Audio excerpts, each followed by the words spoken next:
Having big muscles is not as much of an advantage in a fight as you might think. Sure, you might look tough, but all that extra weight makes you tire faster. And for this video, we're showing what happens when bodybuilders get humbled by real fighters.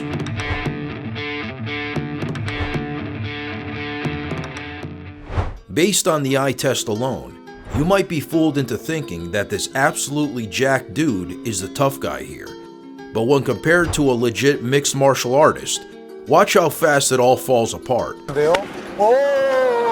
This dude should have spent way more time on the mats and sparring instead of trying to bulk himself up.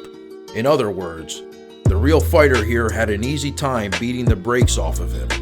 Guys like him are not built for a true fight, and when they start to gas out, they become a big old chunk of dead weight. You can't fake BJJ. And even though this guy charged into close quarters with some real intensity, he ended up getting manhandled by the real tough guy in the room. Okay. If you had a close-up of his face as the exchange wore on, you could probably see the realization drawing on him. Basically, the jiu-jitsu could have folded him up in any way he wanted. That's what you call a real difference in skill level. Oh, Jordan, he's asleep. He's asleep. Hey, roll him over. Watching this big dude get dominated like this is like seeing a boa constrictor feeding on its prey. You just don't know what it's like to get wrapped up by a skilled grappler until you're right there in their clutches. You're only surviving as long as he lets you survive. And that's the type of ego damage that some dudes can't deal with. It's like you're being told that all those hours in the gym were for nothing. This oversized and overconfident fighter looked like he was having bouts of roid rage every time he got close to the former UFC rostered Norman Park. But even though he looked tough and acted like a total psycho, he simply wasn't on Stormin' Norman's level. And judging off this clip, he probably never will be. You can mean mug all you like, but when the punches start flying, that's when the real fighters show you exactly who they are. Tak, blokuje jego prawą rękę, żeby nie miał się jak bronić. Sędzia krzyczy, broń się Piotrek i za chwilę będzie przerwa. Czy jest koniec? Koniec tego pojedynku! Don't be fooled by his appearance. The 350-pound Bob Sapp tends to get absolutely wrecked in most fights he's in. Sure, when he's actually trying, he can be pretty fearsome. But the dude has been known to totally fall apart as soon as his opponent lands on his chin for the first time. And when you have a striker like Mirko Cro Cop standing in front of you, that ain't good. Cro Cop is one of the most legendary knockout artists in heavyweight history, and so, as soon as Sapp felt the power for the first time, he clearly didn't want to go back for seconds.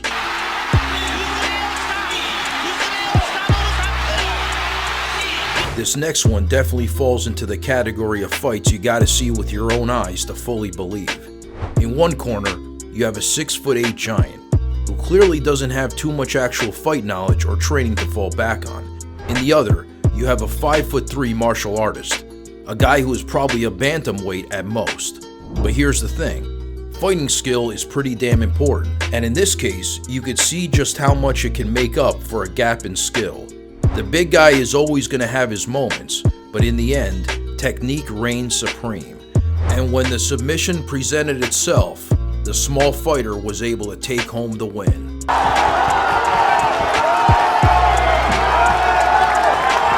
You'd think that a key routine to victory for a muscle-bound gym junkie would be to get in close and get his hands on his opponent. But if you're relying on sheer physicality alone when you're in there with a BJJ black belt, that's not going to end well for you. Sure, you could cause a few problems early, but once you fall into the grappler trap, you're going to find yourself wrapped up real fast. And that's exactly what happened here. This guy needs to put down the dumbbells and sign up for a gym. Who's the man? Who's the man? No burpee? No burpee? No burpee? This next one is a little lighter in tone. And to be honest, a guy like Sage Northcutt isn't too far off a bodybuilder himself. But you can see how his training allows him to deal with the strength of the man standing opposite him.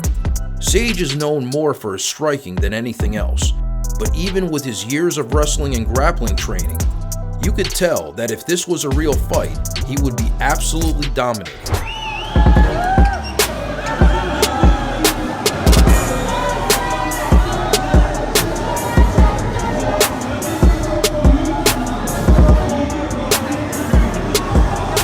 Having fun yet? Be sure to let us know in the comments below before hitting that subscribe button so you don't miss a single upload. How about getting a true UFC elite and putting him up against someone who is simply too strong for their own good? Well, that's exactly what happened when Dustin Poirier showed off his considerable fighting talents in a technical display of grappling against strongman Brian Shaw. The difference in physical mass here is pretty insane, but you gotta hand it to DP. He deals with Shaw like it's a walk in the park. Real training makes a difference, folks. If this fight was genuine, there's a very good chance that Poirier would get the job done a lot faster. I mean, you could just crank. I can feel you could crank on that so hard. Oh, I hyperextend your elbow. Literally, Yeah. you could break my arm. Yeah. You can't fake boxing skills, and this small but jacked bodybuilder seemed full of confidence right up until the point where the actual fighting began.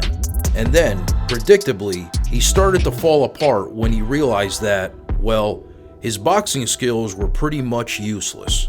He probably thought that he was the toughest guy in the world, but when push came to shove, it was proven to be empty confidence and nothing more.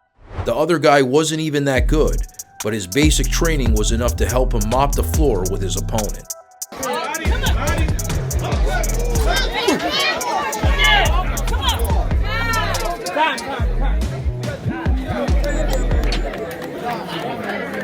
Owen Roddy is the longtime striking coach to the former two-weight UFC champion Conor McGregor, a former mixed martial artist, and a BJJ black belt. And in this fun seminar he ran, he showcases exactly why a training grappler basically has nothing to fear from a muscled-up bodybuilder. BJJ was created by the Gracies to allow them to deal with bigger opponents, and all these years later, decades after Royce Gracie took home victory in the very first UFC event, it remains as true as ever. You can't put a price on legit training.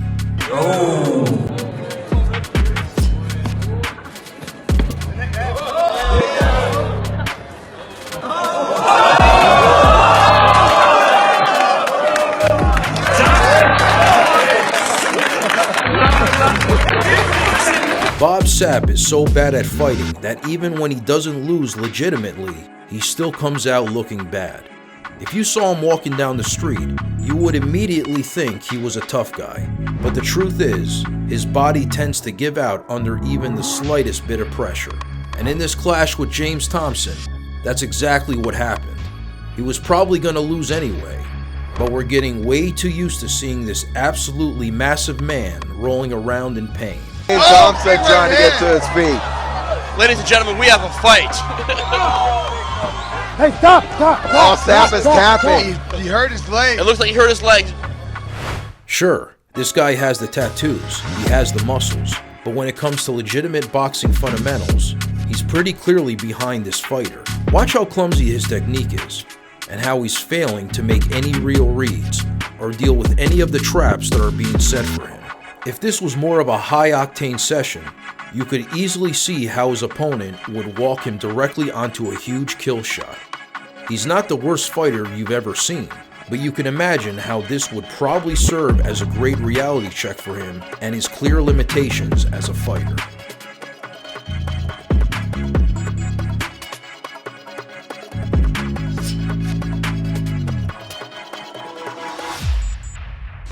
But have you ever sparred or rolled with someone who was way bigger than you?